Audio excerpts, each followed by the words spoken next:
Mhm. Hahiye noneho hahiye hano muri showbiz, aho noneho umuhanzi The Ben ndetse n'umuhanzi Bruce Melody kuri ubu ngubu aho noneho baje kwihurira bo ubwabo. Ngira ngo hari igitaramo The Ben yakoze uyu munsi, abasha kugitumiramo Bruce Melody, aho baganiye ku bintu bitari bikeya ndetse baha n'umwanya abakunzi babo babasha kubaganiriza ibintu bigiye bitandukanye. Harimo ibibazo bagiye bababaza, hanyuma nabo bakagenda basubiza, babaza The Ben niba ashobora kuba yahoberana na Bruce Melody. Ibyo ngibyo barabigerageza barabikora mu buryo bwa gisitari nyine.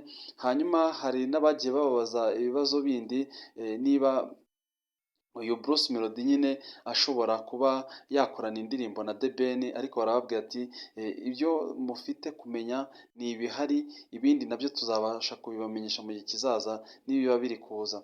Bruce Melody yavuze ko agiye gusohora indirimbo yitwa Munyakazi, ari naho mu bakunzi be ngo tuzabasha gusobanukirwa icyitwa Munyakazi se icyo yari kivuze, ashaka icyo yari agamije avuga izina Munyakazi. Hanyuma nyuma y'ibyo azanatubwira urayifite iri he niba atari ibanga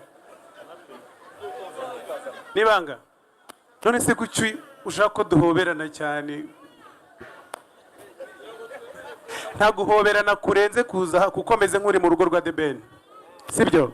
Kuba nemeye kuza ni ikimenyetso cyo gushyira hamwe. Murakoze. Thank you.